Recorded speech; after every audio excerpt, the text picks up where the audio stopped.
በሔዋን የገነት በር ተዘግቷል። ኖ ካፒቴን አልነበረም። ከሁሉ የተመረጠች መብርሃን ያለምን ለቅሶ ያስቀረች ሰይጣን አንቺ ከተወለድሽ ጀምሮ ረፍት አጥቷል። ያለ እመቤታችን ክርስቶስ ያለ ክርስቶስ ክርስትና የለም። እመቤታችን ቅድስት ቅዱሳን ድንግል ወላዲተ አምላክ በማኅፀን ሳለች ነው ታምር የሰራች። ጥላዋ ሞት ቀስቅሷል። ጌታን የወለደች እመቤታችን ጥላዋ ፈወሰ ብለን ስንናገር ብዙ ሰዎች ያማቸው። ሐዋርያው ቅዱስ ጳውሎስ እኮ ጌታን በማገልገሉ ምርጥ ዕቃ ተብሏል። እመቤታችን የምርጦች ምርጥ ብትባል ያንሳታል? እናቶች በባህሪያቸው ደካማ ናቸው። ችግሩን ፀሐዩን ሀሩን መቋቋም አይችሉምና እድሉ ለነሱ ይሰጣቸው ብለው ይሄን እድል ሰጥተውን የኛ ተሰራለን። እዚህ ጎጆ 4-5 ሆነን እናራለን። አልበቃም ሲል ደግሞ ከደጅ ነው እንደዚህ በቃ ሆኖ የምናድር ማለት ነው። ምንም አማራጭ የለም። ሀብሌ ላይ አገዳ ምናምንም ስለማይገኝ ከፍተም ስለሚበላው ራሱ በግዥም ስለማይገኝ ያው ከተት ብሎ ከመቻል ውጭ ሌላ አማራጭ የለም። አስፈለገ ደግሞ ኬንዳ የሚለብሱት ነገር በውስጥ እንደዚህ አድርጎ በውስጥ ሰውየው ሊለብስ ይችላል። ላስቲክ ለብሳችሁ ነው የምታድሩት? የኛ ሲሰራ ደግሞ እነሱ ደግሞ አሁንም ያሉት ከባዶ ከበረሃው ላይ ነው ወድቀው ያሉት። ልክ እኛ ድሮ ላይ እንደነበር ነው ማለት ነው። ከዚህ በኋላ ከገዳማያኑ የምትቀበሉት እምነት ነው። ከገዳማያኑ የምትወስዱት ጸበል ነው። ከገዳማያኑ ደርሳችሁ መታችሁ የምትወስዱት ጸሎት ነውና እነዚህን ለመውሰድ ስትመጡ አባቶቻችሁ ደክመው አባቶቻችሁ ጎሬ ስር ወድቀው ማየትን የመሰለ ክፉ ነገር የለምና ምናልባት እግር ጥሏችሁ ስትመጡ አባቶቻችሁ ወድቀው እንዳታገኙ አደራ ድጋፋችሁን አድርጉ። እስካሁን ስላደረጋችሁልን በጎ አድራጎት ሁሉ እኛ ስንለምናችሁ የነበረውን ሁሉ ስላሟላችሁልን የኛን የልቦና መሻት እንደፈጸማችሁልን መልአኩ ቅዱስ ሚካኤል ደግሞ የእናንተንም የልቦና መሻት ይፈጽምልን። ሰላም ጤና ይስጥልን ክቡራን ተመልካቾቻችን እንደምን አላችሁ? ዮም ፍስሐ ኮነ በእንተ ልደታ ለማርያም። በማርያም ልደት ምክንያት ዛሬ ደስታ ሆነ። ቅዱስ ያሬድ ነው።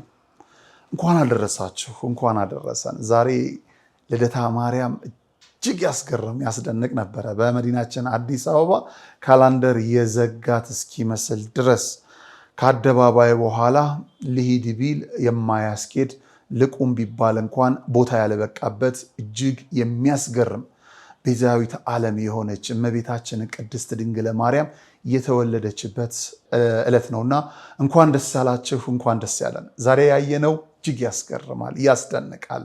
የተዋህዶ ልጆች ሲነኩን እንደ ተናዳፊ ንብ ይበልጥ የምንወጣበት መሆናችንን ያየንበት የእመቤታችን ቅድስት ድንግል ማርያም ቤዛ የሆነችላቸው ልጆቿ በአደባባይ ወጥተው ልደቷን ያከበሩበት እጅግ የሚያስገርም የሚያስደንቅ እጅን በአፍ የሚያስጭን ዕለት ነበረ።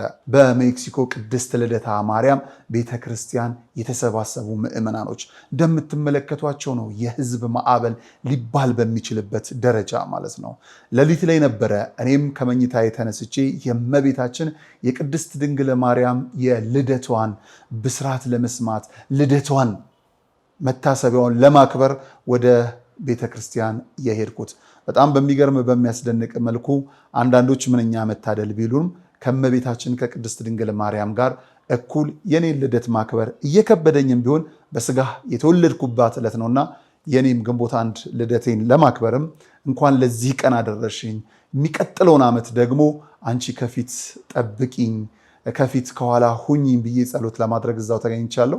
እንግዲህ እኔም እንኳን ተወለድኩ ደስ ብሎኛል። እዚህ ቀን ለመድረሴ ብዙ ምክንያት ሆናኛለች። ብዙ መንገዴን አቅንተዋለች። እልፍ በሚባል ደረጃ በዘርፋፋ ቀሚሷ ሸፍናኝ እዚህ ያደርሳኛለች እና የእመቤታችን የቅድስት ድንግል ማርያምን የልደቷን በዓል ስናከብር አንድ ሰው ደወለልኝ። የት ነህ አለኝ። በዚህ ቀን የት ነህ እንዴት ይባላል? የእመቤታችን ልደቷን ላከብር ነው አልኩት። ቤዛ አትባልም ያሉት ጳጳስ የት ይሆን የሚያከብሩት አለኝ። ነገር መሆኑ ሲገባኝ ግድ የለም ላንተም ለሳቸውም ልቦና ይስጣችሁ ብዬ ነገሩን ዘጋውና እውነትም ግን የት ናቸው ብዬ እንዳስብ ደግሞ አደረገኝ። የተዋህዶ ልጆች በቤቷንን ያለ ነውና እጅግ የሚያስገርም የሚያስደንቅ ምን ለማለት ይቻላል? ምንም እጅን በአፍ የሚያስጭን የምዕመናኑ ህብረት አንድነት ከንጋት ጀምሮ ጠዋት ላይ ስንደርስ እንግዲህ እንዴት ሰንበትን ሽረው መኪና ዘግተው ሩጫ የሚፈቅዱ ፖሊሶች በእመቤታችን የቅድስት ድንግል ማርያም የልደት ቀን እንዴት ፓርኪንግ ይከለክሉናል የሚል ሐሳብ ወደ ህሊና የመጣብኝ። ቆም ብዬ ሳስበው አይደለም ለመኪና ያ መንገድ ቢፈቀድ ለምእመኑ ብቻ እንኳን ተፈቅዶ አልተቻለምና ያደረጉት ነገር መልካም እንደሆነ ነው የገባኝ። እዛ አካባቢ ላይ መኪና ሊቆም አለመፈቀዱ መልካም ነውና አንዳንድ ነገሮች ቸኩለን ከመፍረዳችን በፊት ቆም ብለን ልናይ የምንችልባቸው አግባብም ወሳኝ መሆናቸውን ሁሉ ካየሁበት አንዱ ነው። ጠዋት ላይ መኪና ፓርኪንግ በጣም ያስቸግር ነበረ። ሜክሲኮ ዙሪያውን መኪና ፓርክ ማድረግ አይቻልም ነበረ። ለምን ሲባል ኋላ ላይ የሚመጣውን ምእመን ቀድመው የገመቱ ስለሚመስለኝም በዚህ በኩል ላይ በጸጥታውን በማስተባበር ወጣቶች፣ የቅድስት ልደታ ወጣቶች ምንም ቃል የለኝም። እግዚአብሔር በእድሜ በዘመናችሁ ሁሉ ጉልበት ይሆናችሁ፣ እመብርሃን እርሷ ትርዳችሁ ከማለት ውጭ ምንም የለኝም። ከዛ ባለፈ የጸጥታ አስከባሪዎችም ፖሊሶችም ጭምር ማለት ነው እጅግ በሚያስገርም በሚያስቀና መልኩ ምእመኑን ስርዓቱ የተሳለጠ እንዲሆን ያደረጋችሁትን ተጋድሎ ማመስገን ይኖርብኛልና ዛሬ የሚወራበት ቀን አይደለም፣ አይን ያለው የሚያይበት ቀን ነው። እንደተመለከታችሁት ተመላልሶ እንዳያችሁት እኔ ከስር ሳወራ ቪዲዮን እንዳያችሁት የእመቤታችን የቅድስት ድንግል ማርያም የልደቷ በዓል እጅግ የሚያስገርም የሚያስደንቅ ቤዛዊት ዓለም አትባልም ያሉት ቤዛዊት ዓለም መሆኗን ያሳየንበት ቤዛ እንደሆነችን ለስንት ችግሮቻችን መፍትሄ እንደሆነች ለስንት ችግሮቻችን ድህነት እንደሆነች ለስንት ችግሮቻችን ቀዳሚ እንደሆነች ልንመሰክር በደጇ ተሰባስበንና ከኔ በዘለለ ደግሞ ሊቀ ኅሩያን መምህር ደረጀ ግርማ እጅግ በሚያስገርም በጣፈጠ አንደበት በሞላ ህሊና ስለ እመቤታችን ቅድስት ድንግል ማርያም እንዲህ ይነግሩናል። እርሱን ሰምተን ዳግም እንመለሳለን። እንኳን አደረሳችሁ፣ እንኳን አደረሰን። መልካም በዓል። በስመ አብ ወወልድ ወመንፈስ ቅዱስ አሐዱ አምላክ አሜን። ክርስቶስ ተንሥአ እሙታን አሰሮ ለሰይጣን ሰላም ኮነ። የክርስቶስ ቤተሰቦች እንኳን ለታላቁ የትንሣኤ በዓለ ሃምሳ ወቅት በሰላም በፍቅር አደረሳችሁ።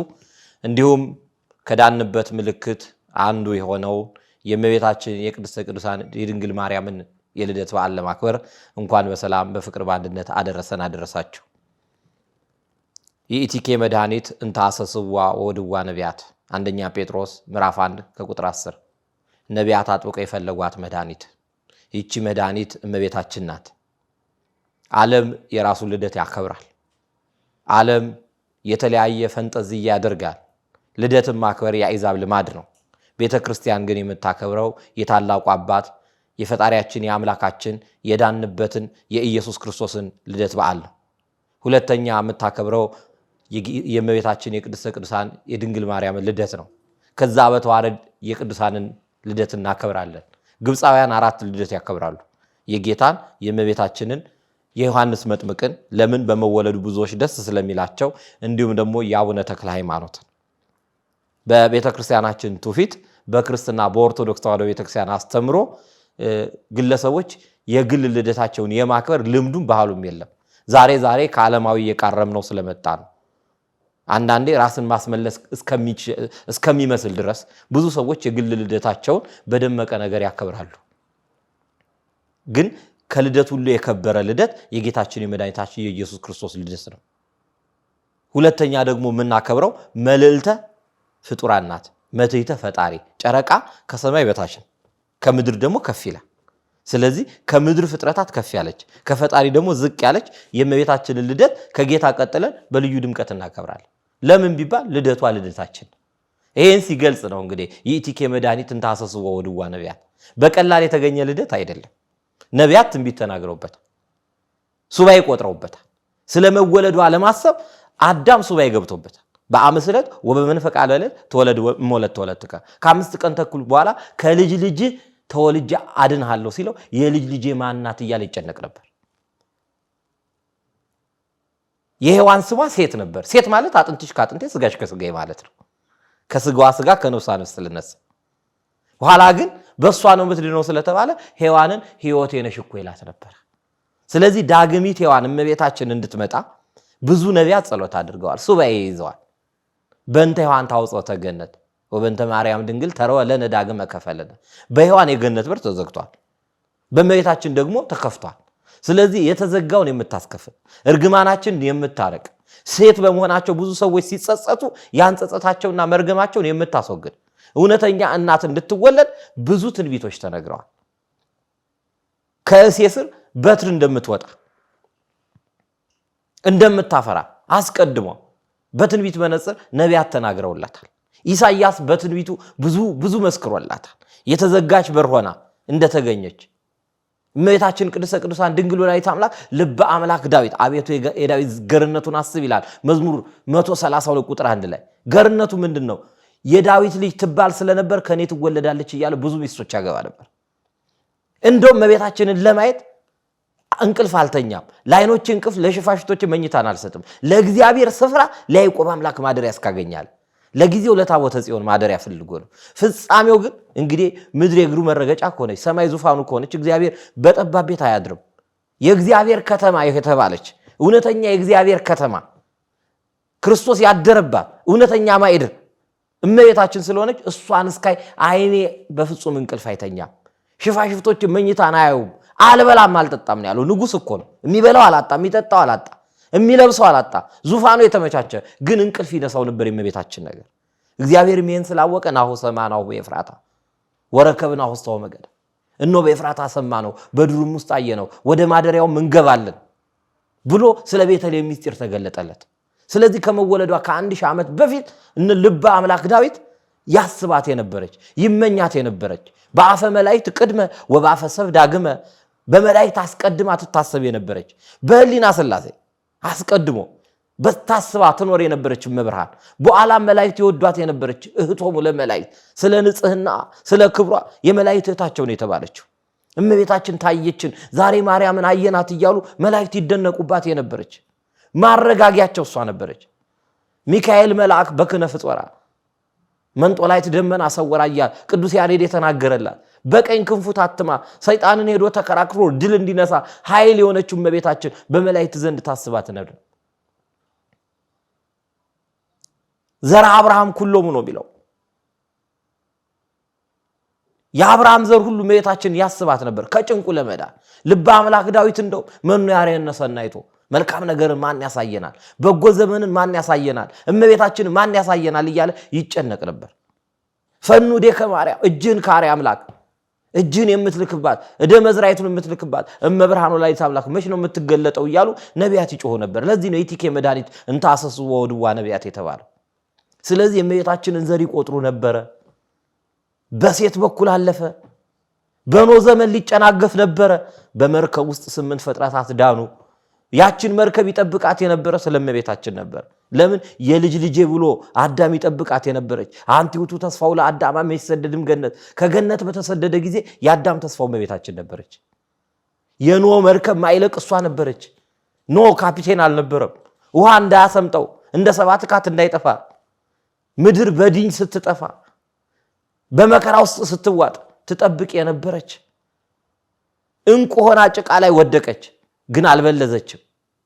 ወርቅ ከጭቃ ቢገኝም ጭቃ ግን የለውም። የከበረ ነገር ነው። ጭቃ ነው ብሎ የሚጥለው የለም።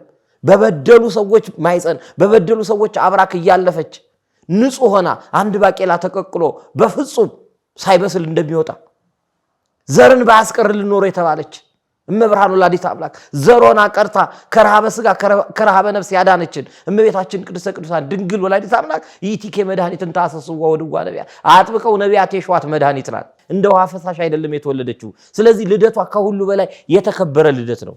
ከሁሉ በላይ የሚደንቅ ዓለም ሁሉ የሚያከብረው ልደት ነው። እንደው የቡድ የሰሜን የምስራቅ የምናምን ልዩነት ሳይ ሁሉም ተስማምቶ የቀን ልዩነት ይኖረው እንጂ የእመቤታችን የቅድስተ ቅዱሳን ድንግል ወላዲተ አምላክን ልደት የማያከብር ክርስቲያን የለም።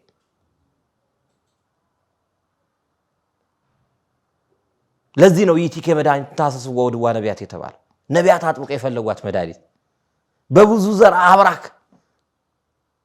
መዝሙረኛ ዳዊት በመዝሙር 86 ቁጥር 1 ላይ መሰረታቲሃ ውስተ አድባር ቅዱሳን መሰረቶቿ በተቀደሱ ተራሮች ናቸው። አባትና እናቷ ከዳዊት የተገኛችሁ ከአብርሃም የተገኛችሁበት ተራራ ከሳራ የተቆፈራችሁበትን ጉድጓድ አስቡ ይላል። እና አብርሃም ነገስታቱ ካህናቱ ተራራ ይባላሉ። ከፍ ያለ ነው ተራራ። ነገስታትም ከፍ ያሉ ናቸው።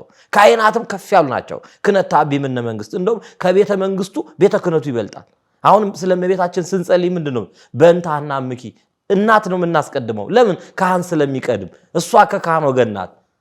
ከዛ በኋላ ኢያቄምን ነው የምናስከትለው። ኢያቄም ከዛ በኋላ አግብቶ ወልዷል ይባላል። እሷ ግን አንድ በቃይ መደምደሚያ የሆነች ለእናቷም አንዲት ናት። አዲቲ ለማ ይቺ ለእናቷ አንዲት ናት ብሏል። እመብርሃን ወላዲተ አምላክ ለእናቷ ሔዋን አንዲት ናት። እንዴ ሔዋንና አዳም እኮ ተጋብተው 60 ልጅ ወልደዋል ሲባል 60 ልጆች ከንቱ ነበሩ። ሞትን አመጡ እንጂ ሕይወትን ማምጣት አልቻሉም። በምድር ላይ መከራን ያመጡት። ሕይወትን ያመጣች ግን መደምደሚያ የተባለች ለእናቷ አንዲት ናት የተባለች እመብርሃን ወላዲተ አምላክ ናት። ለወለደቻትም የተመረጠች ናት። ለሐና ከሁሉ የተመረጠች እመብርሃን የዓለምን ለቅሶ ያስቀረች፣ ጨለማውን ዓለም የገሰሰች፣ ብርሃን የፈነጠቀች፣ የብርሃን እናት የተሰዋች፣ ቤዛን ያስገኘች ቤዛዊተ ኩሉ ዓለም እመብርሃን ወላዲተ አምላክ ናት። ስለዚህ ልደቷ ከሁሉ ነገር የከበረ የተቀደሰ ከሁሉ በላይ የከበረ ነው። ስትጓጓ ነበር የመጣችው። እግዚአብሔር ደግ ልጅ ሲፈልግ ደጅ ያስጠናል። ይስሐቅን ለመስጠት አብርሃም 99 ዓመት በላይ ደጅ ጠንቷል እግዚአብሔርን። ሶምሶምን ለማግኘት አባትና እናታቸው ብዙ ዓመት ደጅ ጠንተዋል። በአዲስ ኪዳን ታሪክ በቅዱሳን ታሪክ ስናይ እግዚአብሔርና ጸጋ ዘአብ ተክለ ሃይማኖትን ለማግኘት ብዙ ጥረዋል። ብዙ ደጋግ ሰዎች እኮ የስለት ልጆች ናቸው። ዮሐንስ መጥምቅ እኮ የስለት ልጅ ነው። ዘካርያስና ኤልሳቤጥ እኮ ረጅም ዓመት ደጅ ጠንተው ልጣቸው ከተራሰ ጉድጓዳቸው ከተማሰ በኋላ ነው ልጅ ያገኙት። ለምንድን ነው? ደጅ አስጠንቶ እግዚአብሔር ነፍጎ አይደለም። ደጅ አስጠንቶ የሚሰጠው ልጅ ምትክ ነው። ሳሙኤል ሲገኝ እኮ በቃ መካኒቷ 7 ወለደች። በቃ 7 ልጅ የሚሰጠውን ጥቅም ሊሰጥ የሚችል የበቃ የነቃ ልጅ ነው የሰጠው እግዚአብሔር። ደጅ አስጠንቶ ነው የሚሰጠው። እመቤታችንም ዘሮቿ ሁሉ አንዳንድ ወልደው እሱም ደጅ ተጠንቶ ነው። ግን የተባረኩ የተቀደሱ ነበሩ። እመቤታችን በበደሉ ሰዎች አብራክ ብታልፍም ከተረገመችዋ ምድር ብትገኝም እሷ ግን የተባረከች ናት። ይሄንን በአንድ ምሳሌ ማስረዳት እኮ ይቻላል። ስለ አዳም ዘፍጥረት ላይ ስታነብ ምድር ስላንተ የተረገመችው እሾህና አሜኬላ ታብቅል ተብላ ተረግማለች። ሌላ ቦታ ደግሞ ሄደን ስናይ በዘጸአት ላይ ሙሴን ምንድነው ያለው? በዛ ተራራ ላይ የተቀደሰች ምድር ናትና ጫማህን አውልቅ ነው ያለች። ከሌላው ቦታ ለይቶ ያችን ምድር ቀደሳት። እጸጳጦሷ አመልማል ከነበልባል ጋር የተዋሃደባት ያቺ መሬት ግን የተባረከች ነበረች። አመልማል ድንግል ማርያም ናት። ነበልባል ጌታችን መድኃኒታችን ናት። ነበልባሉ አመልማሉን አላቃጠለውም። አመልማሉ ደግሞ እሳቱን አላጠፋውም። አያችሁ፣ እሳተ መለኮቱን የተሸከመች እመብርሃን ወላዲተ አምላክ ያለችበት ምድር የተባረከ ነበር፣ የተቀደሰ ነበር። ዓለም ሲረገም ዘር ሆና የተገኘች፣ አንድ ባቄላ ሲቀቀል ሙሉ በርሜሉ አንዷ ሳትበስል እንደምትወጣ ሳትበድል የተገኘች አንድ እመብርሃን ወላዲተ አምላክ። ሶሎሞን አልብኪ ነውር ወይ ምንትን ይበላይ ለኪ፣ በአንቺ ላይ ምንም አይነት ነውር የለብሽም ብሎ የተናገረላት እመብርሃን ወላዲተ አምላክ ልደቷ ሁሉ የተደነቀ ነው። ልደቷ ሁሉ የከበረ ነው። ልበ አምላክ ዳዊት እንቅልፍ ያጣላት፣ ነቢያት ሁሉ እንቅልፍ ያጡላት ታላቅ እናት እመቤታችን ቅድስተ ቅዱሳን ድንግል ወላዲተ አምላክ ልደቷ በቤተ ክርስቲያናችን የልደት ቀን ነው። የሁላችንም ልደት በቃ የሚታሰበው በእመቤታችን በቅድስተ ቅዱሳን ድንግል ወላዲተ አምላክ ነው። ለምን? ድጋሜ የተወለድ ነው። ድጋሜ የሰውነት ጠባይ ያገኘ ነው። እግዚአብሔር እኛን የመሰለበት እኮ ትልቅ ጥበብ የተገኘው በእመቤታችን ነው። አምላክ ሰው የሆነበት ድንግል ፈጣሪዋን ወለደች። እሱም የፈጠረውን ስጋ ተዋሃደ፣ አምላክ ሰው ሆነ። ሰው አምላክ ሆነ የሚለውን ለመናገር ለቃል መውረድ ለስጋ እርገት አብነት የሆነች እመብርሃን ወላዲተ አምላክ የዓለም እንቆቅልሽ የተፈታበት ክርስቶስ ያደረበት ሕንፃ መሰረቱ ተጥሎ ቤቱ የተገነባበት ዕለት ነው። ይህን ቀን ስናስብ ዝም ብሎ አይደለም የምናስበው። አስቀድሞ ዘሮቿ አያቶቿ እነ ቴክታ እነ ጴጥሬቃ በጣም ሀብታሞች ነበሩ፣ ንብረት ነበራቸው። ግን ልጅ ባለመኖራቸው ያዝኑ ነበር። ሱባኤ ገብተው ወደ እግዚአብሔር ሲያለቅሱ ህልም አዩ። እንቦሳይቱን እየወለደች 7 ሄደች። 7ኛዋ ጨረቃን ወለደች። ጨረቃዋ ደግሞ ፀሐይን አስገኘች። ይሄን ወደ መፈክረ ህልም ወስደው ሲያስተረጉሙ ደግ ሴት ልጅ ትወልዳላችሁ። ሴቷ ሴት እየወለደች 7 ይቀጥላል። የጨረቃዋ ነገር ግን ድንቅ ነው። ልዩ ሴት ትወልዳለች። የፀሐዩን ነገር ግን ዘመን ይፈታዋል። አንዳንድ ህልም ዘመን ይፈታዋል፣ ቀን ይፈታው፣ ጊዜ ይፈታዋል። ድንግል በድንግልና ትጸንሳለች ወንድ ልጅም ትወልዳለች የሚለው እኮ ለመተርጎም በበጥሊሞስ ዘመን ስምዖን አረጋዊ ሞክሮ ነበር። ወለት ትጸንስ እያለ ቀይሮት ነበር። ልጃገረዲቱ ትጸንሳለች እያለ ድንግል እንዴት ትወልዳለች ብሎ ተጨንቆ ነበር። ዘመን ይፈታዋል፣ ይሄን ዘመን ታያለ ተብሎ ስምዖን ዘመኑን እንዲያ 500 ዓመት ካልጋ ተጣብቋል። ዘመን የሚፈታው ምስጢር አለ። አሁን የተጨነቃችሁ ህልም ያያችሁ ሰዎች፣ ህልማችሁ ግራ የገባችሁ ሰዎች መታገስ ይጠበቃል። ቀን ሲደርስ አምባ ይፈርስ ነው፣ ህልሙ ይፈታል። መጨረሻ እነዚህ ሰዎች ሴት ልጅ ወለዱ። እነ ሄርሜን እነ ደርዲ ሌሎቹ እየተወለዱ 7 ቀጠሉ። በመጨረሻ ከሐና ከኢያቄም ተደረሰ። ሐናና ኢያቄም የአያቶቻቸው ንብረት የአያቶቻቸው ሀብት አልቆ በመንፈሳዊ ሀብት ብቻ ሲኖሩ ልጅ ባለመውለዳቸው ግን ያዝኑ ነበር። ወደ ቤተ እግዚአብሔር ሄደው ሲጸልዩ የቤተ እግዚአብሔር ማዕድ እንኳን ተከለከሉ። አዝነው ተክዘው ሲመለሱ ከአንድ ዛፍ ስር አልፈው ነገረ ማርያም እንደሚነግረ በቃ አልቅሰው ተክዘው አዋፋት ከልጆቻቸው ከግላግልቶቻቸው ጋር ሲጫወቱ አይተው ለነዚህ አዋፋት ልጅ የሰጠ እንዴት ለኛ ተነሳናለ ብለው ተጨነቁ ይላል። ያን ጊዜ እንቅልፍ ሸለብ አረጋቸው። ልማዩ ከሰማያት ከሰባቱ ሰማያት አንዲት ነጭ ርግብ አልፋ መጣ በሐና ማይፀን ስትገባ ታየች። ይህንን ህልም ደግሞ እንዲሁ እቺ 7ቱን ሰማያት ያቋረጠች ነጭ ርግብ በጆሮ ስትገባ ደግሞ ኢያቄም አየ። በእጁ ላይ ያዘውበት እንደ አሮን በት አፍርቶ ገውዝ ለውዝ አዋፋት ከበው ሲበሉ ታየ። አንዱ ያንዱን ህልም ገልጾ ተነጋገረ። ህልም ያዩት ሐምሌ 30 ቀን ለክብረ ህልሙ ለክብረ ዕጣን አስፈትተው ሲጨርሱ በነሐሴ 7 ቀን እመቤታችን ተጸነሰች። ያለም እንቆቅልሽ የተፈታበት የጽንሰቷ ቀን ኢያቄም ወሐና ወለዱ ሰማዮ ሙኒ አስረቀት ፀሐይ ቀን ፈታው ጊዜ ፈታው። ኢያቄምና ሐና ሰማይን ወለዱ። ሰማይዋ ደግሞ ማንን አስገኘች ሲባል ፀሐይን ዘይሐርብ ፀሐይ የተባለ የማይጠልቀውን ፀሐይ እውነተኛውን ፀሐይ ጨለማ የማይገድበውን ፀሐይ በወንጌል ብርሃንነት ዓለምን ያበራ ስጋውን ቆርሶ ደሙን አፍሶ ዓለምን ሁሉ ከጨለማ ባርነት ነፃ ያወጣ ኢየሱስ ክርስቶስ የተወለደው ከመቤታችን ከቅድስተ ቅዱሳን መጨረሻ ላይ እማምላክ ወላዲተ አምላክ ተጸነሰች። በማይፀን እያለች ማንም ያላደረገውን ብዙ ገቢረ ተአምራት ወመንክራት ሰርታለች። ማንም በማይፀን ሙት አላስነሳም። ማንም በማይፀን ሽባ አልተረተረም። ማንም በማይፀን ዕውር አላበራም። ዘመዷ መታ እጇን ዳሳ አይኗን ስትነካ ዕውር ነበረች በራ። ያ በዓለም ተሰማ፣ ያ በእስራኤል ተሰማ። መጨረሻ ላይ እንደገና ያጎቷ ልጅ ሞቶ ዙሪያውን መቃብሩን ስትዞረው ጥላዋን ጣለችበት። አፈፍ ብሎ ተነሳ። እንግዲህ የነ ሰለሞን የነ ዳዊት ዘርናት የነገስታት ዘርናት ከዚህ ሴት የሚወለደው በማይፀን ካለችው ሴት የሚወለደው እስራኤልን ዓለምን ለዘላለም የሚነግስባት ነው ብሎ ትንቢት ይናገር። አይሁድ ቀኑ በትዕቢት ተነሱ፣ በክፋት ተነሳሱ። ሰለሞን 40 ዘመን ዳዊት 40 ዘመን በየተራ ነገሱብን። ከዚህች የሚወለደው ጭራሽ እድሜ ዘመን የኛስ ፈንታ ብለው ኑ እናቃጥለው ቤቷን ብለው ተነሱ። ያኔ በብስራተ መልአክ ወደ አድባረ ሊባኖስ ሶሎሞን በመኃልየ ዘሰሎሞን ከመዝሙራት ሁሉ በሚበልጥ በታላቁ መዝሙሩ እንደተናገረው ንዕም ሊባኖስ ሙሽራዬ ሆይ ወደ ሊባኖስ ነይ ተብሎ ተነግሮላታል እመቤታችን። ሰሎሞን በምሳሌ ምዕራፍ 3 በመኃልየ ዘሰሎሞን ምዕራፍ 3 በመኃልየ ዘሰሎሞን ምዕራፍ 4 ላይ ምዕራፍ 3 ቁጥር 8 ላይ ሙሽራዬ ወደዛ ወደ ታላቁ ነይ ከማለቱ አስቀድሞ ሰሎሞን ዙፋኑን መንበሩን ከሊባኖስ ዛፎች ሰራ ይላል። ዙፋኑን የሰራበት የሊባኖስ ዛፍ ነው። እመቤታችን ዙፋን ናት። ከሰሎሞን የሚበልጥ እዚህ ያለ የተባለ ጌታ ነው።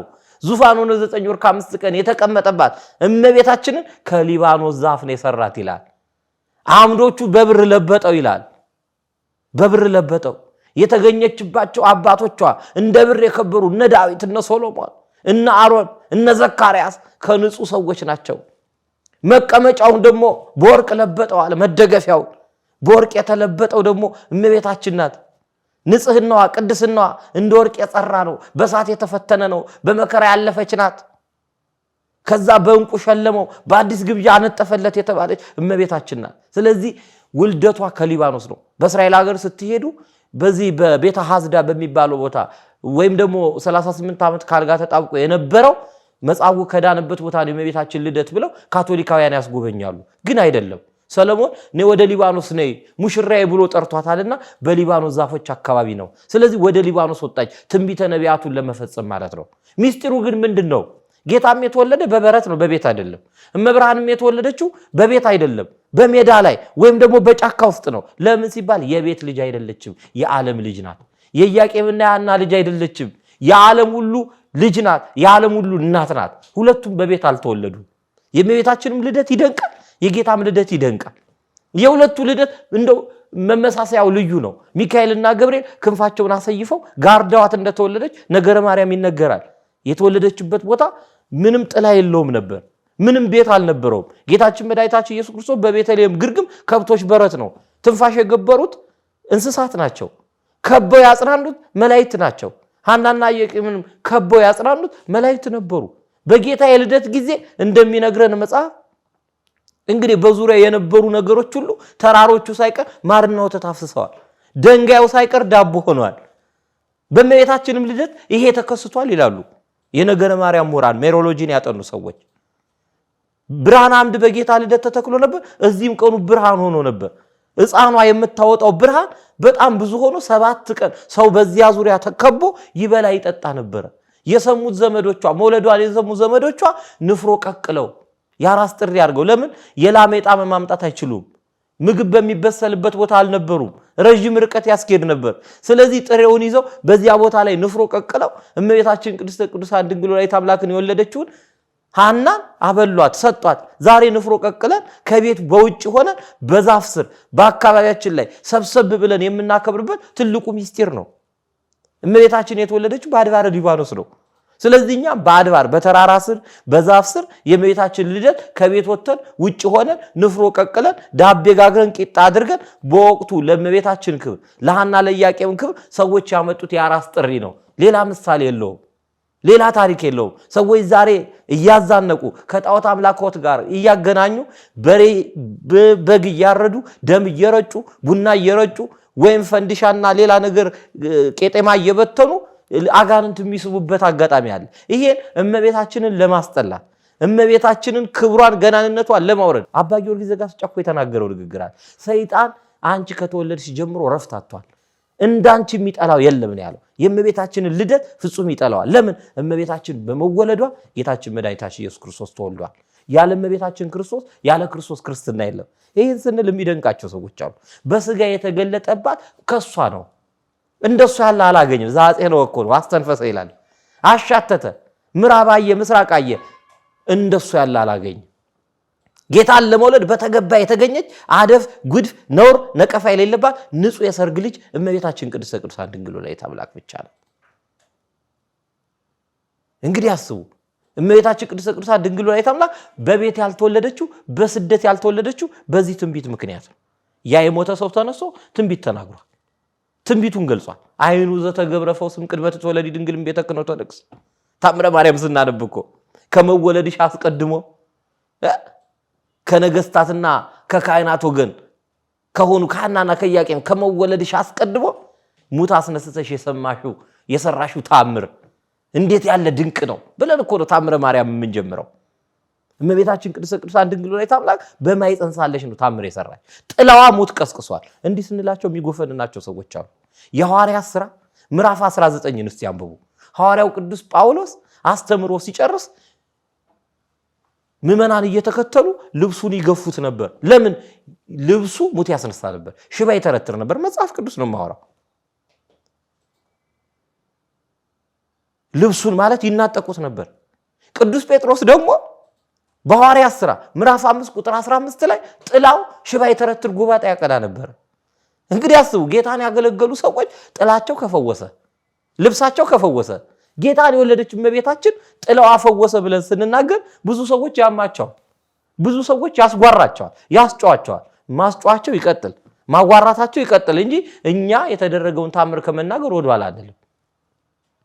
ከመወለዱ አስቀድሞ ታምር በመስራት የጀመረች መብራት ከተወለደች በኋላ ደግሞ ታምሯ ቀጥሏል። ልልና አማላጅነቷ ቀጥሏል። ልደቷ እንዲህ ያለ የበራ የጸራ በቃ የጨረቃዋ ነገር የእመቤታችን ጨረቃዋ ደግሞ ፀሐይን አስገኘች። እውነተኛ ፀሐይ እኔ የዓለም ብርሃን ነኝ ብሎ የተናገረው ጌታችን መድኃኒታችን ኢየሱስ ክርስቶስ የተገኘው ከእመቤታችን። ስለዚህ ልደቷን ስናከብር እኮ የዳንበት ስጋ ኬት ተገኝቶ ነው? የዳንበት ደም ኬት ተገኝቶ ነው? የተጠመቅንበት ውሃ ኬት ነው የተገኘው? ከሰማይ ክርስቶስ ፈጣሪያችን ስጋ ይዞ አልወረደም። ከስጋዋ ስጋ ነስቷል፣ ከነፍሷ ነፍስ ነስቷል፣ ከደሟ ደም ወስዷል። ስለዚህ ዓለም የዳነበት ደም ከእመቤታችን የተነሳ ነው፣ ከእመቤታችን የተወሰደ ነው። መለኮት ስለተዋደው ይእቲኬ መድኃኒትን ታሰስዋ ወድዋ ነቢያት ብለን ስንል እግዚአብሔር በመለኮቱ መድኃኒት ቀማሚ ነው። መፍትሄ ስራይ ውእቱ በመለኮቱ ነው ያለው አባ ጊዮርጊስ ዘጋስጫ። ወህፀ ሕይወት ተረክበት ቤተ ዳዊት የተባለች ደግሞ ያ የተቀመመበት እጽ ወይም እንጨት የተገኘው መድኃኒት ከስራ ስር ከፍራፍሬ ይገኛል፣ ከቅጠል ይገኛል። ያቺ ቅጠል ወይም ያቺ እንጨት ደግሞ የተገኘችው ከቤተ ዳዊት ነው፣ ከመቤታችን። ስለዚህ የዳንበት ሕይወት የዳንበት ስጋ የዳንበት ደም የተቀመመው ከመቤታችን ከቅድስተ ቅዱሳን ከድንግል ማርያም ስጋና ደም ነው። ስለዚህ ይሄን ስጋ ያገኘንበት ይሄን ደም ያገኘንበት የድህነታችን ምንጭ የድህነታችን መሰረት አክሊለ ምክእነ ወቀዳሚተ መድኃኒትነ የመድኃኒታችን መነሻ መጀመሪያ የሆነችው እመቤታችን በልደቷ ስናከብር የሚከፋው ካለ ሊከፋው ይገባል። እኛ ግን ልደትሽ ልደታችን ነው እንላለን። እሷ በመወለዷ እኛ ተወልደናል። እማምላክ ወላዲተ አምላክ በመገኘቷ ከጠፋንበት ተገኝተናል። እማምላክ ወላዲተ አምላክ በመወለዷ እኛ በነፍስም በስጋም ተወልደናል። ዳግም የተወለድንበት ጥምቀት የተገኘው ከሌላ ሰው አይደለም። ውሃው የተገኘው ከመቤታችን ከስጋዋ ስጋ ከነፍሷ ነፍስ ነስቶ ከጎን በፈሰሰው ውሃ እንጠመቃለን። ከጎኑ በፈሰሰው ደም ጠጥተን ሕይወት እናገኛለን። በተቆረሰው ስጋ ደግሞ መድኃኒትን እናገኛለን። ለዚህ ነው ኢቲኬ መድኃኒት እንታሰስዋ ወድዋ ነቢያት ያለው። የእመቤታችን የቅድስተ ቅዱሳን ድንግል ወላዲተ አምላክ መድኃኒትነት ግን ከጌታ መድኃኒትነት ጋር አንድ አይደለም። የጌታ መድኃኒትነት የባህሪው ነው፣ የባህሪ ገንዘቡ ነው። እሷ ግን የመድኃኒት ዕቃ በመሆኗ መድኃኒትን ስላገኘች፣ ለምሳሌ መድኃኒቱ ከዕቃው የሚወስደው ምንም ነገር የለም። ከመቤታችን ግን ከስጋዋ ስጋ ከነፍሷ ነፍስ ነስቷል፣ ከሷ ወስዷል። ስለዚህ መድኃኒትነትን ወይም ደግሞ መድኃኒት ያገኘንባት መድኃኒት እሷ ናት። መድኃኒት የተቀመመባት መድኃኒት እመቤታችን።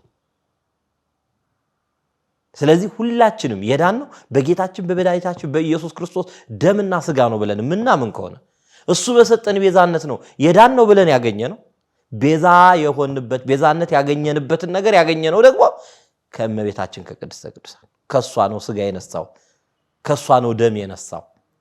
ስለዚህ እማምላክ ወላዲተ አምላክን ቤዛዊተ ኩሉ እንላታለን። ቤዛ ማለት የተወሰደ ነገር ማስመለሻ ነው። ቤዛ ማለት ምትክ ነው። አለቃ ኪዳን ወልድ ክፍሬ ማየት ነው። ቤዛ እያለ ይቀጥላል ግሱ። ስለዚህ ምትክ ናት፣ የተወሰደን ነገር ያስመለሰች የሔዋን ምትክ ናት። እሱ ዳግማዊ አዳም እንደሚባል እሷ ደግሞ ዳግሚት ሔዋን ናት። ስለዚህ እማምላክ ወላዲተ አምላክ ቤዛዊተ ኩሉ ትባላለች። ቤዛን ያገኘንባት ናት። እንግዲህ ጫማ እንኳን ለእግር ቤዛ ተብሏል። በመጽሐፍ ቅዱስ ገንዘብ እንኳን ቤዛ ተብሏል።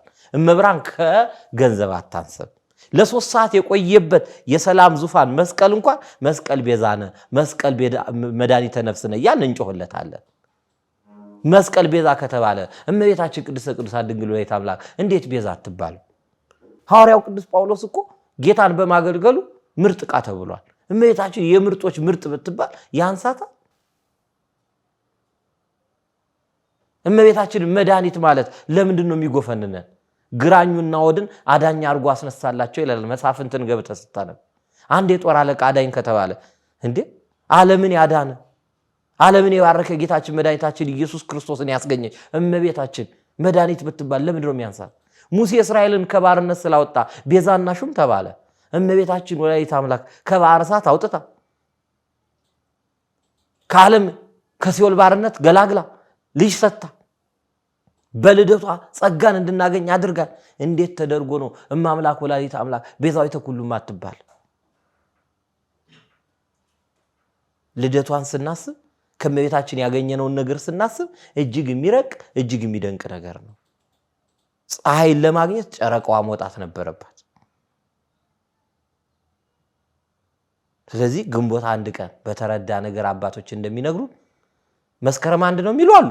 እኛ ግን አባቶች እንደነገሩ ይትንስት ደወል አበይ ከዛንበሩ ስለሚል አባቶች በሰሩት የመሰረት ድንበሩን ሳንጥስ በእኛው አቆጣጠር ግንቦት 1 የእመቤታችንን ልደት እናከብራለን። ዮም ፍስሐ ኮነ በእንተ ልደታ ለማርያም እንላለን። በእመቤታችን ልደት ደስታ ሆኗል። አይደለም እኛ ሰዎች መላእክት ቀርቶ እንስሳት ሁሉ የተደሰቱበት የዘለሉበት ምስጋና ያቀረቡበት የእመቤታችን ልደት ነው። ልደቷ ልደታችን ነው። ስለዚህ የእመቤታችን ልደት የክርስቲያኖች ሁሉ ልደት ነው። የእመቤታችን መወለድ ለዓለም ሁሉ ደስታ ነው። የዮሐንስ መወለድ በመወለዱ ሁሉ ሰው ፍጥረት ሁሉ ደስ ይለዋል ተብሎ ተነግሯል። ለምን? ጌታን ስላጠመቀ። ጌታን የወለደች በስጋ እንዲገለጥ ምክንያተ ድኅን የሆነች እመቤታችን የተዘጋውን ገነት ያስከፈተች ወላዲተ አምላክ እመብርሃን ቅድስተ ቅዱሳን ድንግል ወላዲተ አምላክ በመወለዷ ካልተደሰትን ክርስትናችን ምን ላይ ነው? ችግሩ ግን መወለዷን አምነን የምናከብር ክርስቲያኖች ራሱ ልደቷን የምናከብርበት መንገድ ትንሽ ይከብዳል። አንደኛ ዕለቱን ሳይሆን ወሩን ሙሉ የዶሮ ቀለም እየተመረጠ የበግ ቀለም እየተመረጠ ፈንዲሻ እየተበተነ ቡና እየተደፋ በማይሆን መልኩ ይከበራል። ከጣዖት አምልኮ ጋር ተያይዞ እመቤታችን እኮ ስትወለድ ቡና አልነበረም፣ ፈንዲሻ አልነበረም የሚረጭ። እንግዲህ በነገረ ማርያምም የተቀመጠው ሌላ ነው። ንፍሮ፣ ቂጣው እኒህ አይነት ነገሮች ነበሩ። ግን እንደው ሌላም ባህል ጨምረንበት ብናወለብተው ክፋት ኖሮ አይደለም። ቡናው ላይ ሳይሆን ጥፋቱ ቡናውን ማፍሰስ፣ የቡና አምላክ ብሎ የጀበና አምላክ ብሎ ማምለክ። እንግዲህ በጣም ስለተናደደ የእመቤታችን ልደት መከበሩ ስላበሳጨው ሰይጣን አብሮ ከስንዴው ጋር እንክርዳድ ጨምሯል። ክርስቲያንን ደግሞ ብለን የምናስብ ቢያንስ ከጣዖት አምልኮ ጸድተናል ብለን የምናስብ ደግሞ አብዛኞቻችን ደግሞ የምናከብረው በስካር ነው። ይጠጣል፣ ይታረዳል፣ ይበላል። ድሆች ይታሰባሉ ወይ? እመቤታችን ቅድስተ ቅዱሳን ድንግል ወላዲተ አምላክ ስትወለድ ደስታቸውን ለመግለጽ ኢያቄምና ሐና ድግስ ደግሰው ሰውን ጠርተው አብልተዋል። ግን ሰው ጠርተው ሲያበሉ የተራበውን የተጠማውን መብላት የማይችለውን ብድር መመለስ የማይችለውን ነዳይ ነው። ስለዚህ እኛ ብድር መመለስ የማይችሉ የአብነት ተማሪዎችን ብድር መመለስ የማይችሉ ገዳማውያን አባቶችን ስለት ተስረን የዛሬ ዓመት ካደረሰ 4 በግ 5 በግ 6 እስኪ ያመጣለሁ ከሚባል እግዚአብሔር የዛሬ ዓመት ያድርሰኝ እንጂ ለዚህ ገዳም የዓመት ቀለብ፣ ለዚህ ገዳም የዓመት ልብስ፣ ለዚህ ገዳም ወፍጮ ፕሮጀክት፣ የቤተክርስቲያን ፕሮጀክት፣ ለአባቶች ቤት ማሰሪያ አውላለሁ ብሎ መሳል ብቻ ጽድቁን እጥፍ ያደርገዋል። ከነዳያን ጋር ብናከብረው የእመቤታችን መወለድ አይደለም የእመቤታችን መወለድ እንደው የገዛ ልደታችንን ለማክበር እንኳን ፍላጎት ካለን በቃ የተወለድንበትን ቀን እግዚአብሔር አምላካችን ፈጣሪያችን ወደዚህ ዓለም ከጨለማ ወደ ብርሃን ስላመጣ እናመሰግናለን ብለን ከነዳያን ጋር ብንቀመጥ ካረጋውያን ጋር አሳዳጊ ካጡ ሕፃናት ጋር አብረን ብናከብረው በእድሜያችን ላይ እድሜ ይጨምርልናል። በጸጋ ላይ ጸጋ እናገኛለን። ስንሞት ብቻ ሙት ዓመት አይደለም ሊወጣልን በዓመታት ውስጥ በየዓመቱ እንዲህ አይነት በጎ ስራ እያደረግን እርሾ አስቀምጠን ለህይወታችን፣ ለኑሯችን፣ ለትዳራችን፣ ለልጆቻችን በጎ ነገር ማቆየት እንችላለን። የእመቤታችን ልደት መከበሩ መልካም ሆኖ ሳለ ጣዖት አምልኮዋ ልቅ የሆነውና አላግባብ የሚደረገው ገንዘብ በማባከን ፈንጠዝያ በማብዛት በነጋታው በስካር ናውዞ ፈጣሪን ከመርሳት ከገዳማውያን አባቶች ጋር ብናከብረውስ? ስለታችንን ለገዳማት ብናደርገውስ? አሁን በዚህ ሚዲያ የሚተላለፍ የሙታንሳ ማር ቅዱስ ሚካኤል ገዳም አለ። የአባቶቻችን ታላላቆቹ አባቶቻችን መጠለያ አጥተው በዛ በረሃ ላይ ዛፍ ላይ ነው የሚያድሩት። ትልቅ ዝናብ ከዘነበ ወንዙ ፈፋው ይዟቸው ይሄዳል። እነዚህ አባቶች ቢያንስ ያለ ስጋ ጸሎታቸውን እንዲያደርጉ በአታቸውን ብንሰራበት የእመቤታችን ልደት ተከበረ ማለት አይደለም። እመቤታችን የምትወደውን ነገር በማድረግ አሁን አንድ ጊዜ ልደት ስናከብር የምንወደውን ሰው ያ ሰው የሚወደውን ስጦታ ነው የምንሰጠው። እኛም እመቤታችን በአድባር በገዳም በበረሃ ነው የተወለደችው። ስለዚህ በገዳም ያሉትን በበረሃ ያሉትን አባቶቻችንን እመቤታችን ከቤት ውጪ ቤት አልባ ሆና በእንግዶች ስፍራ ለልጇም ቦታ አልተገኘለትም። በእንግዶች ስፍራ ለእመቤታችንም ቦታ አልተገኘም። ውጪ ነው የተወለዱት። ዛሬም ገዳማውያን ቦታ አልተገኘላቸው። በዓለም ላይ የሚደግፋቸው የለም፣ የኔ የሚላቸው የለም። ህብረተሰቡ ያገላቸዋል።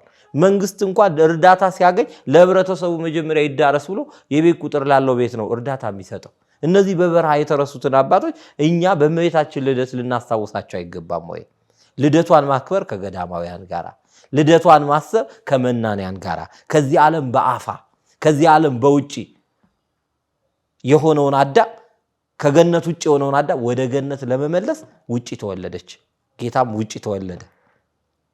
በቃ አሁን ዘረኝነት ራሱ ሊጠፋ ይገባል። በልደቷ እኮ አንዱ ልናጠፋ የሚገባው ጎጠኝነትና ዘር የገሌ ዘር የገሌ ቤት የገሌ ቤት ልጅ ነው የገሌ ዘር ልጅ ነው እንዳይባል እመቤታችን ዘር በማይቆጠርበት የገሌ ቤት ነው በማይባልበት ያውም ድንበር ላይ በሶሪያ ድንበር በዚህ ሊባኖስ አካባቢ በእስራኤል ድንበር ባዶ ቦታ ላይ ቦታውን ሄጄ ለመመልከት ችያለሁና ዛሬ ላይ ራሱ የኔ ነው የሚለው ደብር ገዳም የለውም።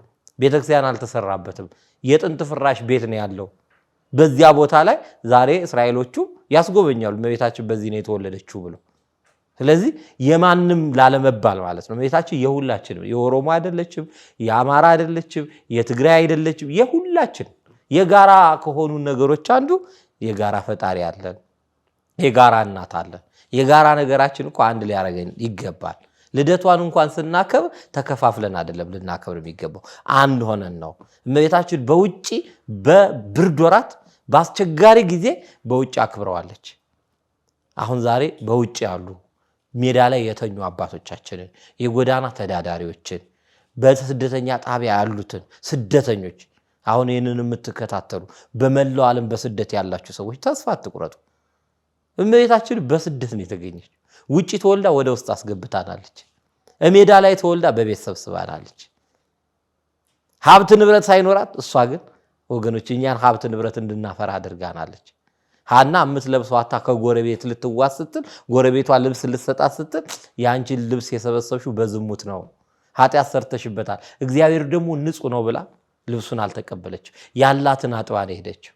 እንዲህ ምስኪን ከሆነ እንደ ምስኪን ከድሃ ቤት አደረ፣ ከሀብታም ቤት አይደለም የተወለደው። ስለዚህ ድሃንን ነጽተናል አተናል ብላችሁ አትጨነቁ። እግዚአብሔር የመረጠው ድሆችን ነው። አምላከ ነዳያን ወተስፋ ቅቡጻን ነው የሚባለው። የድሆች አምላክ ተስፋ ላጡ ተስፋቸው የምትሆን አቤቱ ወደ አንተ ተማጽናለሁ ብላ ነው ቤተክርስቲያን በምህላ ጸሎት ፈጣሪያችንን የምትለምነው። ስለዚህ የእመቤታችን በስደት የእመቤታችን በውጪ የእመቤታችን በሜዳ ላይ መወለዷ እኛ በየሜዳው በየጫካው ቡና እየቀቀልን ደም እያፈሰስን ከለር እየመረጥን ጣዖት እንድናመልክ አይደለም። አድባር ቆሌ ከዚህ ጋር የተያዘ ጉዳይ አይደለም። ቤተክርስቲያንም ስርዓት አይደለም። ቤተክርስቲያንም አታዝም። በቃ አንዱን ቀን ግንቦት አንድ ቀን ከቤት በአፋ ወተን በጸሎትና በገጠሪቷ ኢትዮጵያ ንፍሮ እንኳን ወደ ቤቱ አይገባም። ግን ሰው ብልጥ ነው፣ ብርድ እንዳይነካ ወደ ቤቱ ይገባል። ዝም ብሎ ልማድ ነው እንጂ የቆየን ስርዓቱን አልጠበቅ ነው። የውጭው ብርድ እንዲሰማል ለምን በብርድ የተኙ ጎዳና ተዳዳሪዎች፣ ብርድ ላይ የሚያድሩ መነኮሳት አባቶች አስቡ።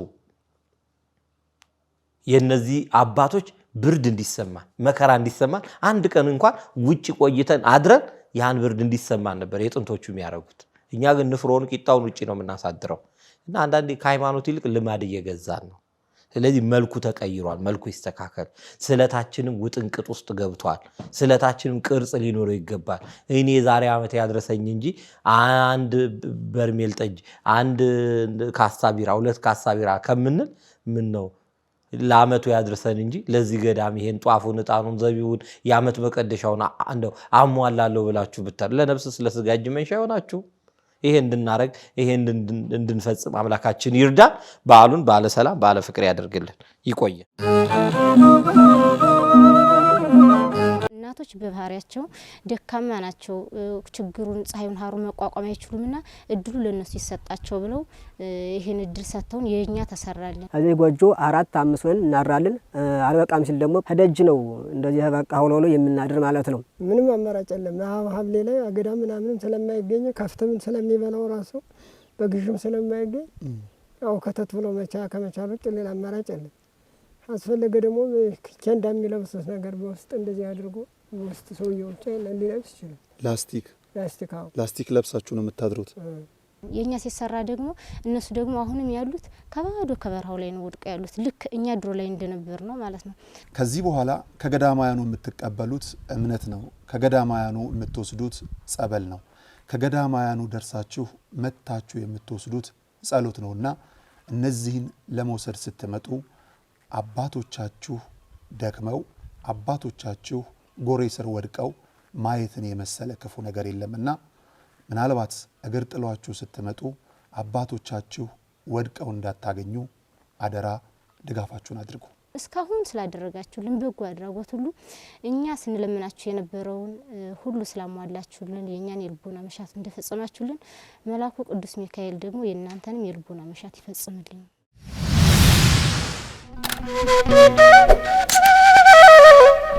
Thank you.